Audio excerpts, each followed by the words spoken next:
So hopefully, and so we're recording, and over to Gareth English for leadership through the webcam-glass lens.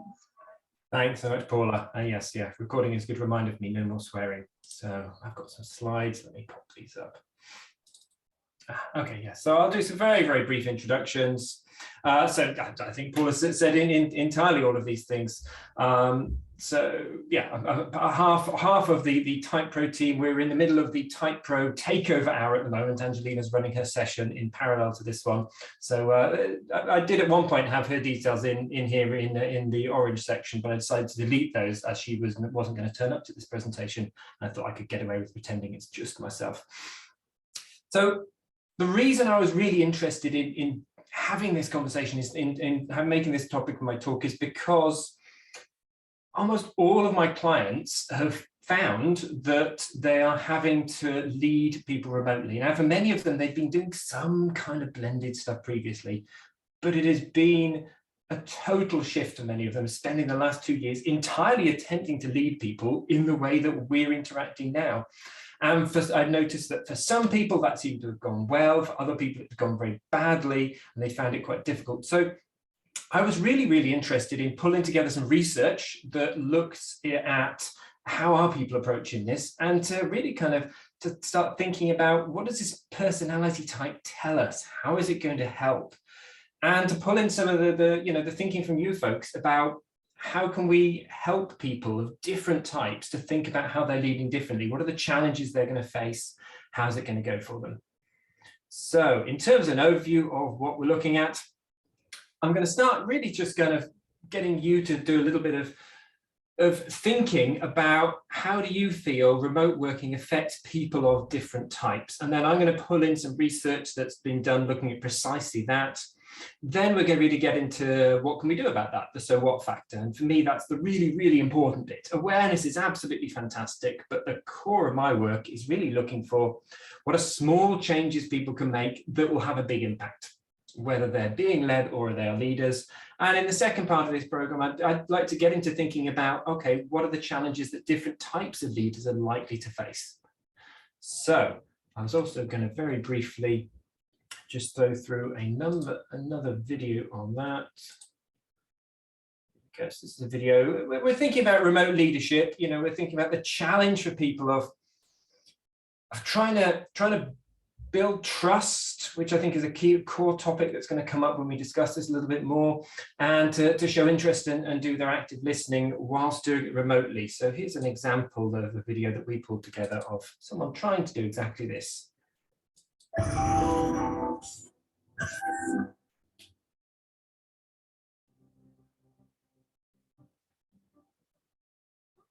All going good, I hope? Yeah, okay, I guess. Well, that's good. Someone fine with the redeployment then. That's good. Yeah, well, just surviving, I guess. Well, that's the spirit. So, what are you trying to do? Well, I'm just trying to keep things positive, really. You know, I mean, that's it. Got to keep soldiering on. How do I feel? Well, I don't think she's interested in actually knowing how I'm doing. And she just wants me to get on with it. So this was pulled together for some work that we were doing with the NHS. And whilst those two are actors, they were playing out a situation that was happening all the time. So I guess I'm kind of interested in, from your experiences of yourselves, just and working with your clients initially, just how familiar is that kind of dynamic of people just kind of asking these questions, but not really going there? Chuck into chat or feel free to speak up. We're a small group, so you can just kind of unmic and chat. Very familiar. Say more, Catherine. Well, managers, don't want to address difficult topics. We all prefer to shy away from anything that's a bit difficult or that might get emotional, but that manager could have asked some open questions. Well, how are things going? Or how are you coping with such and such, and explored a bit more rather than, shutting off the conversation, really. Yeah. But absolutely. I think it's very typical, very typical. Yeah. And I mean, in some ways, I'll let other people say, who else, any other reflections there before I jump in more?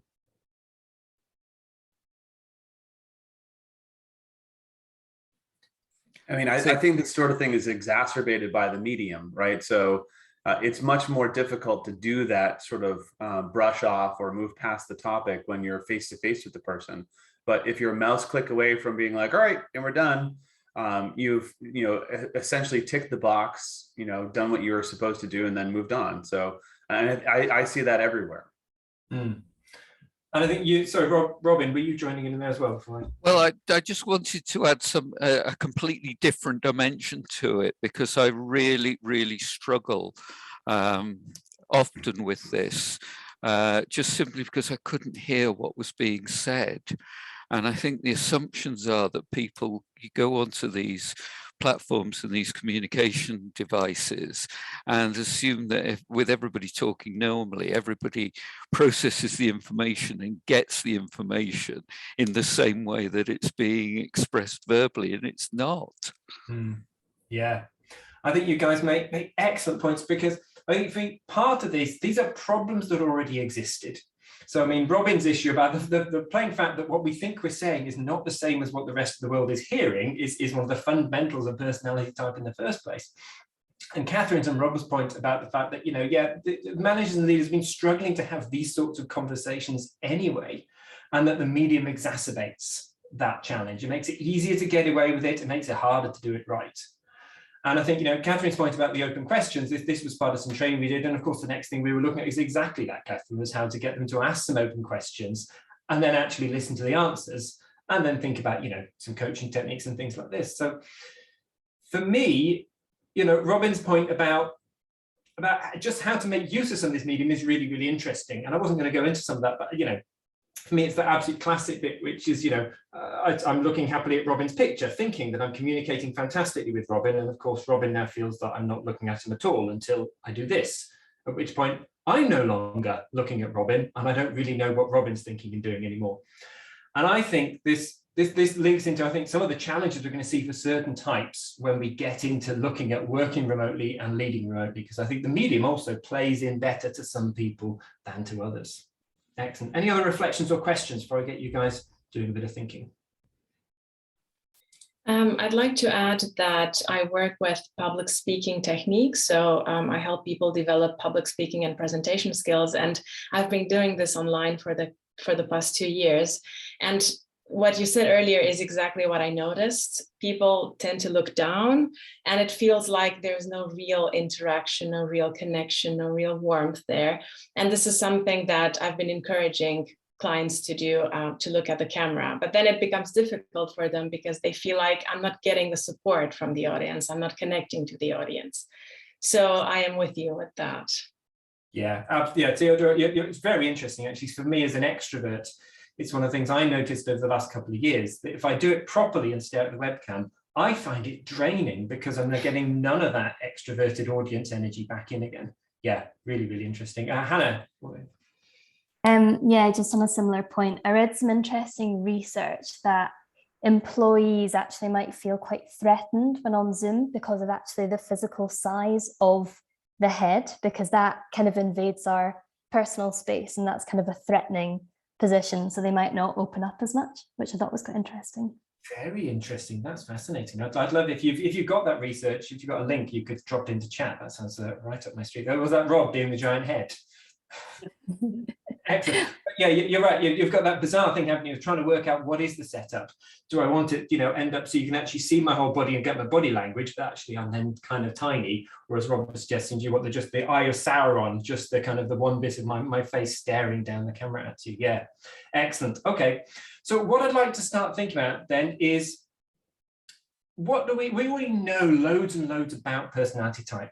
And if we just start thinking about remote working rather than even, getting into the notion of leadership, I'd be interested in thinking about, okay, so for you guys, what do you think is the impact on different types of remote working? So who's likely to see their performance drop or go up? Who's most likely to feel more energy, engaged or more satisfied? And who's likely to, have an increase in their thinking about leaving their organizations? So what I'd like to do is, so Paul, if you could chuck everyone into, let's just say 2 groups, make it nice and simple. And then just go in and have a chat about these questions. So I know, you know, some people are used to, you group types in different ways. So feel free to think about functions, temperaments, whole types, individual preferences, whatever it might be. And just have a think about, from your experiences and the people that you work with, who do you think is going to do better in working remotely and who's going to find it more challenging? And then afterwards, we can look at some research someone's done and just kind of see how do our experiences as experts play into that work as well. So I've set up breakout rooms. The way that they've set up, they've also assigned you, Gareth, but obviously if you don't want to go in, just don't go. And so I'm going to open up the rooms now. Excellent, thanks, Paula.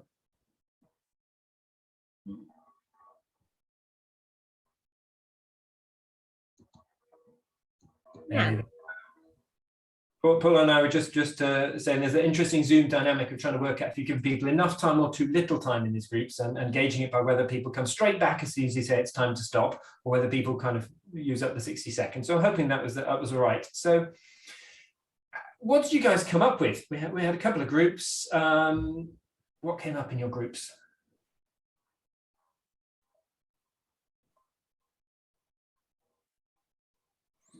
Well, I was nominated the spokesperson for Group 2, so I may as well jump into the silence.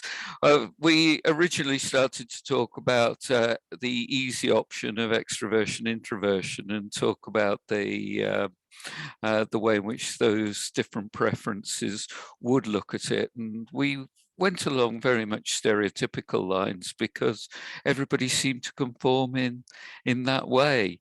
And then we started to look more specifically at some of the specific types, and we had a conversation about SPs and how they would have to really pivot in terms of what they were doing, because prior to the pandemic, everything was very exciting. Let's get out, let's have a high adrenaline kind of approach to work, doing lots of things, very much experiencing the here and now, and then getting the excitement from the first part of the pandemic, but eventually then having to realize, oh dear, we've got to stick with this. So how can we make it work? And Sarah came up with an example of an ESFP that was doing group training, but it was very much group training in order to get that that overall general excitement.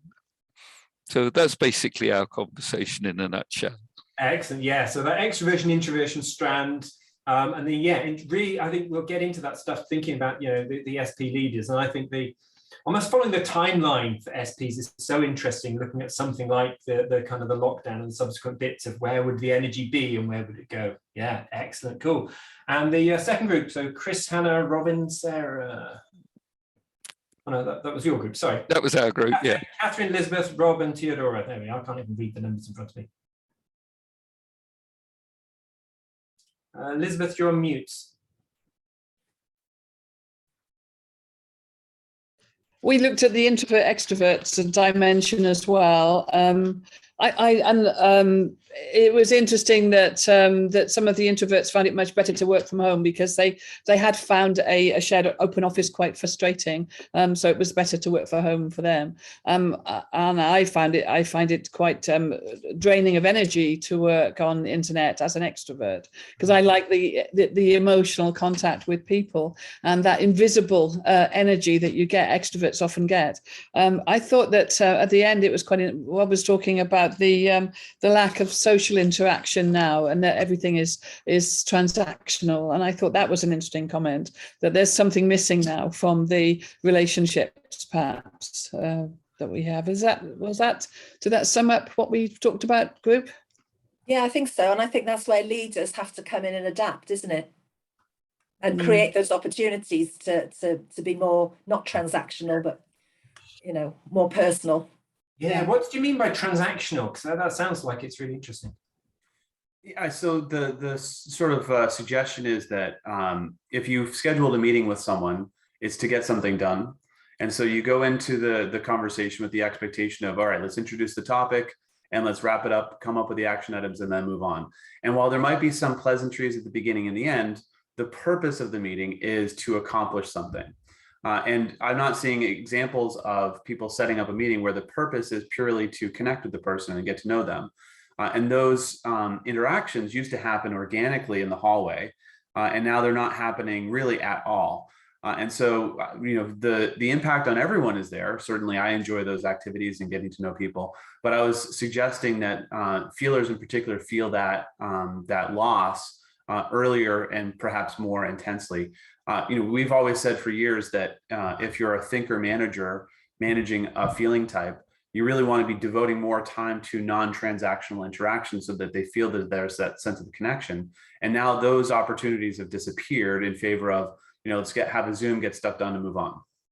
Yeah, I think that's so interesting. We'll touch a little bit on, what are leaders trying to get done? And for me, that whole bit about networking and building better relationships is a core thing for leaders to be doing as part of their job. And I meet very few leaders who found any successful strategies for themselves to make that work remotely.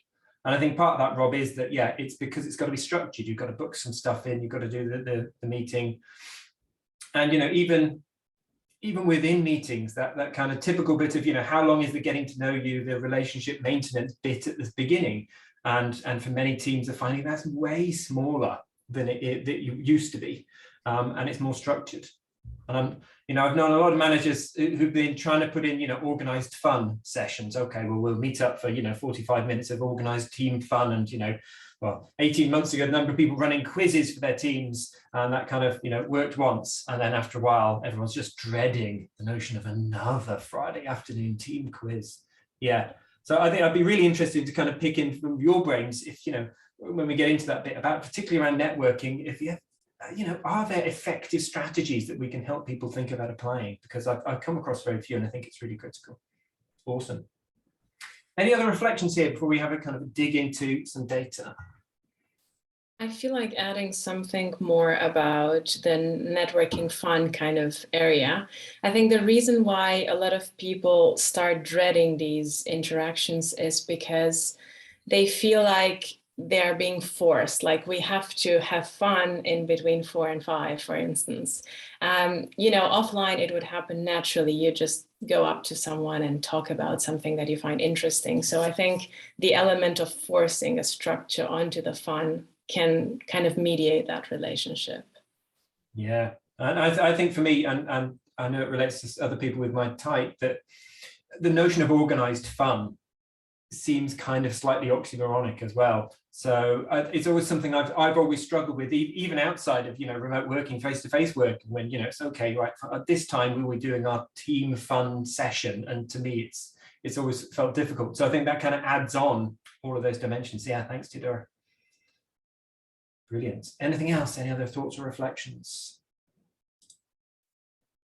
Excellent. Right, let's pop back up to slides. So I did manage to find some research looking at exactly this question.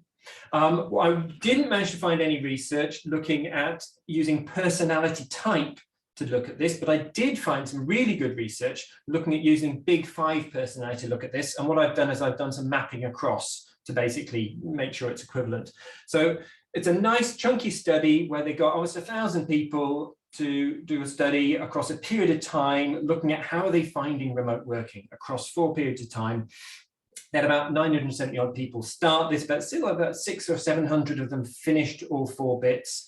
The data is not perfect, it's self-report data, and we know that there are always some limitations to that, but it is still interesting to think about self-report. And as I said, looking at Big 5 personality rather than, Jungian personality, but we know that there's a vast overlaps between that. So it's still going to be, I hope, useful to us to look at, and nice to actually see some strong data-based research going on here. So 2 big factors came out as predicting how people are getting on with remote working. The first is what the Big 5 is called extroversion, which is very similar to what we think of as extroversion. What I've pulled together here is from the MBTI European Data Supplement. They have some nice data which is looking at a large number of people having done personality type and a large number of people, or personality type, they've actually done the MBTI. in the MBTI manual. And a large number of people having done a big 5 measure as well. And what they've done is looked at whole type. Now, there's very little data out there which maps whole type across to the big 5. Mostly it's done scale by scale. So what we do know is that the people who have the highest big 5 extroversion are ENFJ, ESFJ, ESFP, and ENFP. And the lowest would be ISTJ, ISTP, INTP, and ISFP. So that's, I mean, this is pretty much in line with exactly what we would have expected to find. Now, the other area they looked at, which conscientiousness, so I'm going to come back into that in a second. Let's just take a quick look at how the data that we would have expected comes up. So let me just move your picture so you can see this properly. They looked at a number of different areas. So they looked at performance, engagement, satisfaction, burnout, and turnover over this period of time. So the blue lines are the people with the highest scores. So these are going to be the ENFJs, ESFJs, ESFP, ENFP. So you can see when it comes to their performance, they start out way higher in terms of rating their performance than the people with the low extroversion, the ISTJs and so on. And that crashes as they go through this period of remote working. So it's not just that they're not really liking it, they actually believe that their performance is significantly coming down. You can see almost exactly the same pattern comes across looking at engagement. So they start out having a really high level of work engagement, really high level of work satisfaction, and it absolutely crashes. In actual fact, for engagement and to some extent satisfaction, you can see that that's going up a little bit more actually for the people with the lower extroversion, ISTJs, ISTPs, INTPs, ISFJs. So really, really interesting, a total opposite impact happening across this period of time for these folks. And when we look at burnout as well, which is, feelings of the inability to be able to cope, we see this crossover, this total reversal of where people are at. So at the beginning of this process, you've got the ISTJs and so on having a much higher level of self-reported burnout. And then that flips across and we have the exact opposite situation months later. And then our final bit of information here is looking at intention to quit. So how likely you are to leave.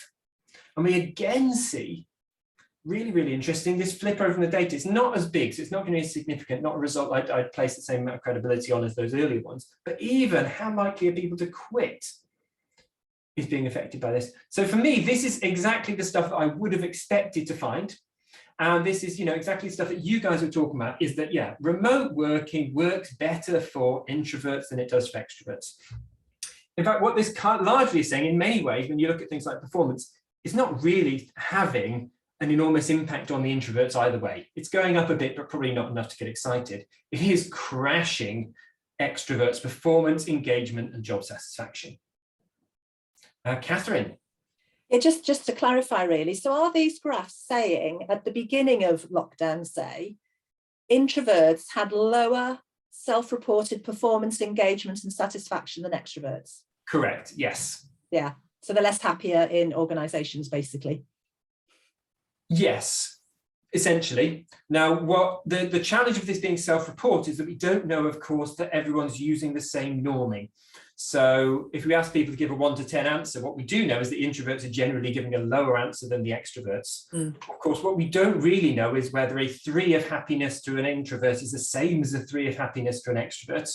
So I wouldn't want to make that assumption, but absolutely they report as being less happy.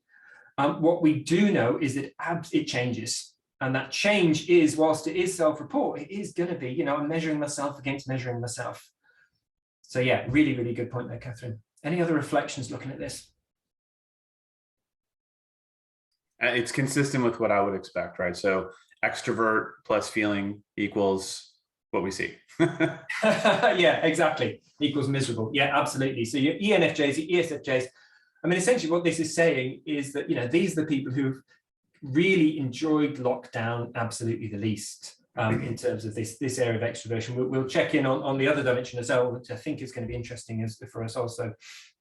Yeah, I was interested to see some of the things not turning up there. You were talking about, introverts and lockdown. About a month into the lockdown in the UK, I was talking to my mum, who's an INTJ, and I said, "Are you all right?" Because she lives by herself. She goes, "Gareth, I've been preparing for this my whole life. Everything is absolutely fine." So the other bit of it, which was a bit more surprising to me, was looking at this notion of global conscientiousness, that this was also going to be affected. So global conscientiousness has some kind of SJ-ish stuff in it. So you can see that the highest scores for global conscientiousness are ISTJ, ISFJ, ESTJ, and INTJ. And the lowest scores for global conscientiousness are ENFPs, ENTPs, INFP, and INTP. The other bit to be aware for me as an ENTP, always in there, is that conscientiousness is called by big five researchers will call this in the global competency, because in just about every role that you do in just about every organization, having a higher level of conscientiousness is normally associated with higher job performance. So paying attention to stuff and being careful with it, in most situations, it turns out is an advantage. I like to think that there are certain very niche roles in which my low conscientiousness might just have been an advantage. I mean, so Gareth, is conscientiousness here just attention to detail in disguise? It's not the same as just S versus N. There are some other bits in there. There's also some stuff in conscientiousness which is about delayed gratification as well. So which for me gets into more of that kind of that SJ-ish stuff. So the big five factor of openness has quite a big and probably in many ways a clearer correlation with sensing and intuition. Mm-hmm. I'm just seeing it's the NPs scoring low on conscientious. So they're neither paying attention to the details nor ensuring that the timelines are being met. Yeah, that sounds like a pretty good summary of what conscientiousness is all about. Excellent, cool. So let's have a look at exactly the same format for the data. If I can scoot your lovely pictures to somewhere I can see them and something. So here, the blue lines are once again the high ones. So ISTJ, ISFJ, ESTJ, INTJ. And then the low lines here are the ENFPs, ENTPs, INFPs, and INTPs. So what we can see here is that performance, we've got a big difference to start with again on self-report between how people rate their own performance, just as Catherine was pointing out in the last one. And here we just see an absolute crash for these four types when we look at how they're rating their job performance. And this is really, really interesting to me because the extroversion, introversion stuff I would have seen coming a mile away. I would have probably said that these people would have just kind of, find a way to get on with stuff. And yet what we're seeing is that they rate their job performance as a total crash. Whereas actually the people with lower conscientiousness see that as improving over time. Exactly the same pattern for engagement. We've got that crossover. Satisfaction remains kind of exactly where it was for those with the low scores. But again, we're seeing a crash out for those who've got the higher conscientiousness, the ISTJs and so on. Burnout, nothing like the same kind of pattern we're seeing here. I probably wouldn't read too much into that one. Intention to quit. Now, this is really, really interesting because ENFPs and ENTPs will self-report with the highest levels of intention to quit in many situations, but they're actually the least likely to, or about average, for changing jobs that often. But they talk about it a lot, and it's nice to think about. Here, what we can see is actually that level, whilst it was initially higher for ENTPs, ENFPs, etc., that gets superseded by all of these people with the high conscientiousness scores. So I think what's really interesting is when we start talking about this idea about about the Great Resignation is, well, who are the people who are talking a lot about the Great Resignation, and who are the people who are actually really intending to do it? Robin. Yeah, I need to unmute myself. This is an interesting reflection. I don't know whether it holds true or not, but perhaps people with the high level of consciousness, it's more about extrinsic motivation, and they're not getting their extrinsic motivators stroked in the way that they need to, which would account for the performance, engagement, and satisfaction dropping off quite quickly, whereas the low conscientiousness have more of an intrinsic motivation, and they'll just do it. And to them, it's not really affected that much because they will drive themselves forward to do what it is that they feel they need to do. Like I say, it's not really a question, it's just a comment, and I'd be interested as to whether you think it would hold water or not. I think that's a really interesting idea, because whilst I don't believe that conscientiousness is necessarily related to external or intrinsic motivation, I certainly would say, when you mention that, looking at that list of people with the high scores, those are people I'd certainly the first three I'd expect to often be seeing people there with higher extrinsic motivations. INTJs, working closely with Angelina, the INTJ, I'd say have more intrinsic or just doing what they like motivation. But yeah, really interesting idea. I think that'd be well worth exploring. What do other people think? A few years ago, I did some research on the Big Five and the correlations with emotional resilience. And interestingly, I found that people with higher conscientiousness had lower emotional resilience to bad things. So they would be more negatively impacted on an emotional level by, bad situations. So perhaps this could explain, if they perceive the lockdown to be highly stressful or very difficult to cope with, perhaps that was the reason why this, drop in performance occurred. Yeah, very interesting. There is some additional data as part of this research which looked at, global anxiety and neuroticism, and actually they found fewer connections than we're seeing with these ones, but there was a big connection into burnout, I seem to remember, which would link into what you're saying. But I think, yeah, it's a really interesting notion. I could almost imagine those with high conscientiousness, the notion that you've got to get everything done well, being a really core part of that driver. And of course, as I was playing around with in the video I did as the promo for this, actually it's incredibly hard to get all these things done really well at the same time. So I could imagine that situation being a real challenge. I think what I might have expected, and I think what surprised me here, is I could see that under that initial change, so the first kind of, few weeks or month or whatever, I might have expected that to really mess with some of these people with high conscientiousness. And then I'd expect them to get their stuff together and, to plan and organize the hell out of it. And I guess what this is suggesting, just as you're saying, Theodora, is actually that it continues, and over time it just gets worse and worse. Perhaps because whilst they're attempting to action plan the hell out of it and making a nice laminated wall planner for the home, that actually that's just increasing the pressure on them for trying to get everything sorted and done.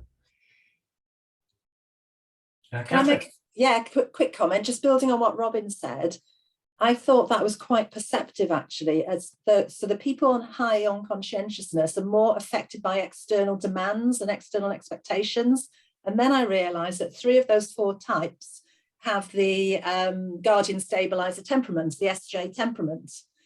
And that's, they want to do their duty, be reliable, responsible, have very strong values around that. So maybe that's another connection there between conscientiousness and type, Big Five conscientiousness and type, that need to do your duty, that externally driven need to do your duty, be responsible, be reliable. Yeah, I think you're absolutely right. I see a big SJ thing with global conscientiousness, although as the INTJs managed to nudge out the ESFJs into having slightly higher conscientiousness. But of course, if we look at the low conscientiousness, it's the NPs piling in there. So I'd love to build on that. So the challenge of being reliable in a chaotic environment, right, is really what we're talking about here, because you couldn't make plans, you didn't know what to expect, and so there was no certainty or structure around which you can build. So in order to be reliable, we want to use a system and process that we've seen has been successful in the past, and we're in a new environment, and so there's none of that. We have to figure it out. This makes perfect sense to me. At least on a personal level, the early stages of the pandemic were exciting in the sense that as an ENTP, we were seeing the status quo thrown out the window. And as an enemy of the status quo, it presents opportunity to craft new things and come up with new solutions. So I was more engaged and more excited, but I understand that the flip side for most of our SJs was, how are we supposed to navigate this? We haven't done it before. And that really definitely had a big burnout factor. Mm. Yeah, I think that's a really good reminder, isn't it? Because of course we've got 3 of those 4 coming in with introverted sensing as one of their functions, so that drawing upon the past. So I think that's really interesting. Yeah, and I guess it's that bit about conscientiousness being about doing stuff right. and getting stuff right, which actually in that, you know, in that more firefighting situation, it's not about getting stuff right. It's just about kind of making progress. It's like, you know, not even 80-20. We're happy with 50-50, which for me in the ENTP world is, oh, cool, something new, just kind of done good enough. That sounds fantastic. Yeah. And I guess I wonder if it's also that a lot of NPs are very strategic and will tend to look at the bigger picture and challenge norms and challenge ways of doing things. And whereas if conscientiousness is actually more or less detail and working towards existing paradigms, then NPs won't be perhaps doing that in their work and won't be wanting to do that in their work. Yeah, I think that's really interesting. I guess one of the things I do find interesting from this, though, is that one of the challenges I saw for many of the leaders I work with is that all of the long-term planning got thrown out of the window and everything suddenly shrunk. So you've got, you know, I mean, the INTJs who like working at a 5 to 10 year timescale as leaders are suddenly into that kind of that 6 month timescale. But actually, you know, even for, you know, we've got the people on the other side who generally be liking to look at a kind of 2 to 3 year timescale and actually finding that shrinking dramatically. So I guess what is interesting is we haven't really kind of touched on so much of that SPNF stuff coming into really either of these so much, which if we got time, I'd love to build in a little bit as well. Other reflections or questions on this? So in summary from this data, and I'd like we grab 5 minutes to look at something else would be really cool, I think. I'd have seen the extroversion, introversion stuff coming a mile off. I guess what it says to me is it's probably worse and longer lasting than I thought it was. I wouldn't have seen this stuff coming. And even if I'd have predicted there being a big, you know, a downward bump for those people with high conscientiousness, I would probably have expected that to be much more of a curve, if you ask me, and I thought they would have got stuff back together. And actually what this is telling me is that actually when we talk about stuff like hybrid working and, you know, the new normal and where people are going to be at, it's the reminder that for, you know, we've got, you know, 3 of the 4 SJs, we must be talking about, you know, what is it, about 30 to 40% of the population who probably are finding that this line is continuing downwards because there's still no clarity amongst most of my clients about what are the rules now for whether we're working at home or in the office or what it is. I was with a client yesterday and, you know, they got this strange situation, they're family-owned, a very, very large family-owned business, but, you know, you got the person at the top who's saying, yeah, everyone must come back into the office. And of course, all of the rest of the people who are managing and leading the business know that at least half of the people don't want to come back into the office. And so they're having to have, you know, these kind of very grey rules and a lot of, you know, individuals making their own decisions about stuff. So for me, what this leaves me with is just the understanding that for some people, this has been vastly worse than others, and we probably could have predicted that, but it's probably not necessarily the groups I would have expected who found this much, much worse, and that impact has been worse than I would have imagined. And onto stuff like this turnover bit, you know, these are probably the people who you wouldn't be expecting to be going looking for new jobs. And these are exactly the people who are doing exactly that.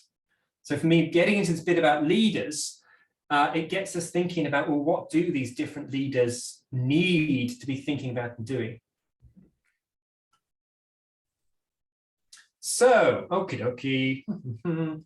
What I want to do then, if we just maybe do this kind of out loud rather than breaking into groups, because I've talked way more than I should have on the earlier sections of this, is I'd be interested in thinking about when we think about the kind of stuff that leaders are doing. Now many of you guys could add to this list. We could spend 20 minutes, you know, building this up. This for me is a list of kind of 6 of the core things that I see leaders having to get done: set the vision, assign priorities, build capability capacity, develop team cohesion, enhance stakeholder relationships, touch on that with network, and leading change and innovation.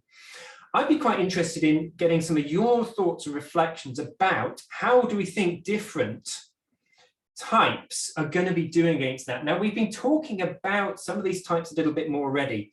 So I'd be really interested touching on a bit more about the SP and the NF bit, particularly because they, for me, haven't really come up in our discussions. So for your average SP or NF leader, what do you think they need to be focusing on in order to get those kind of things I've touched on achieved and other stuff as leaders? I'm really interested in your reflections on that for a few minutes.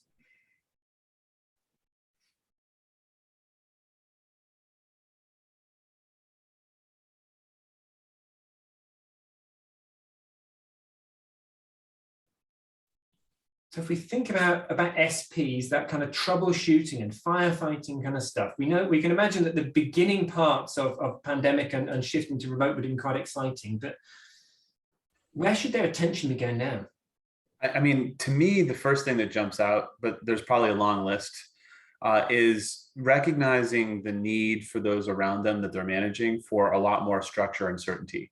You know, the SPs are probably, you know, as they often are, like, well, here it is, this is what it is, and let's move on, and not recognizing the impact that the lack of clarity is sort of doing from a motivational and engagement perspective for a lot of the people on their team. So just underestimating the impact and the load that everyone else is carrying. I like that. Any other reflections? SPs.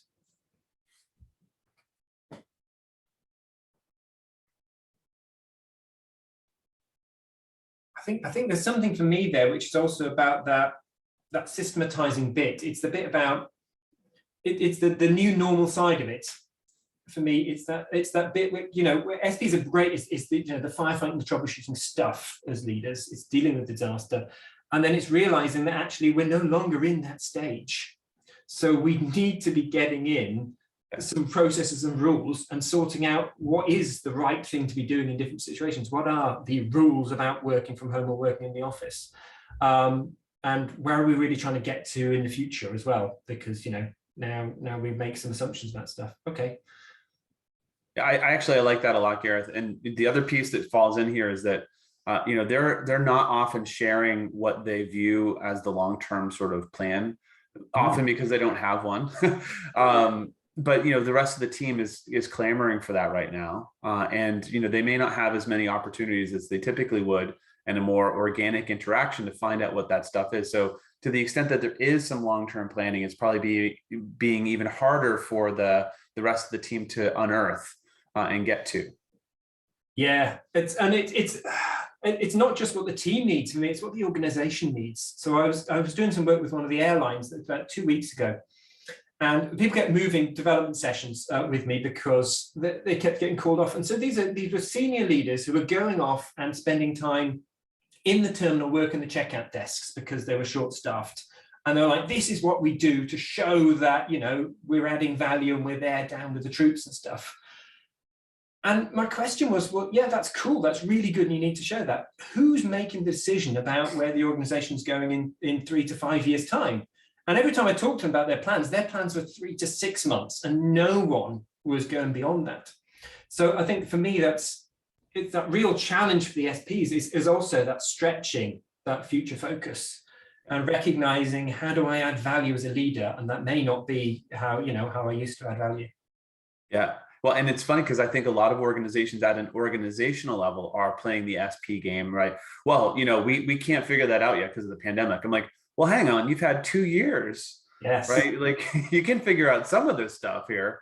Yeah, absolutely. And I think for me, it's so interesting at that organization level, because I mean, these guys, they had to do this at one point because, you know, they were this close to going under, and yet that's no longer true. And then now, you know, they've got all sorts of long-term problems with bringing in new talent, with engaging people, with making IT infrastructure investments that they're just not getting anywhere near. Cool. Okay. All right. A couple of things. I'd be really interested in the NF side of that, because we've got a couple of NFs in here as well. So for NF leaders, what do we think they need to be attending to differently in terms of leading remotely? I think a danger for NF, especially depending on how high the N is that they can often sort of go off on their own and be a little bit isolated because of their N. And yet the F, they feel quite sort of lost and lonely.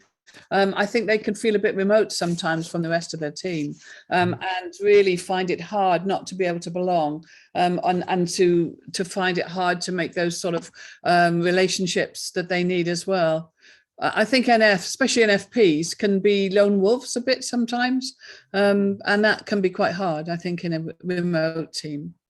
Yeah, really interesting. Yeah, that temptation, particularly for NFPs, to just go off and get deep into what is my purpose. Yeah, again and again and again, and what possibilities are there? And yes, it's a question that can never be answered in its entirety, because the sheer process of answering it is part of it. It is changing it. Yeah, excellent. I like that. So we've got that bit about remembering to come outside and to lock outside that purpose. Any other reflections for NFs about challenges or strengths? We have a couple coming up in the chat. Oh, excellent. I've not got my chat.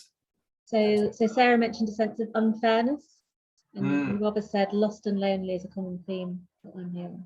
Yeah, excellent. Yeah, that unfairness, but that's really interesting, because we know how incredibly important the sense of fairness is to those NF leaders in terms of just establishing that sense within the team and the feeling of it themselves. Yeah, really interesting. I like that a lot.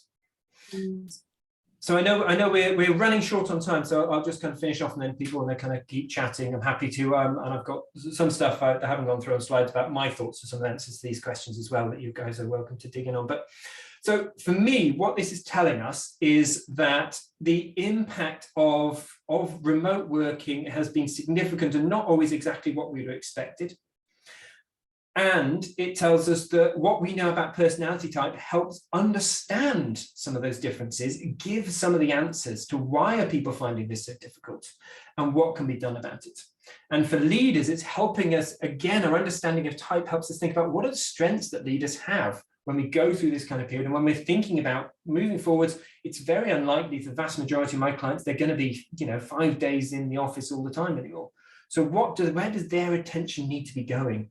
What's the stuff that's coming easily to them, and what's the stuff that's not? And type, again, helps us answer some of those questions for leaders about where their eyes are likely to go and perhaps where they should be.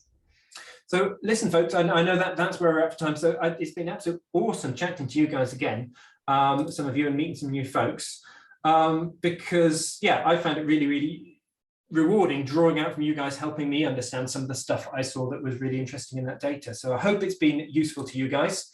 Oh yeah, excellent, some stuff coming in the chat. That's brilliant. So feel free to hang around for a few minutes. I know we're on to a break until 12:30 before the next session. Other than that, awesome, yeah, meeting and connecting with folks.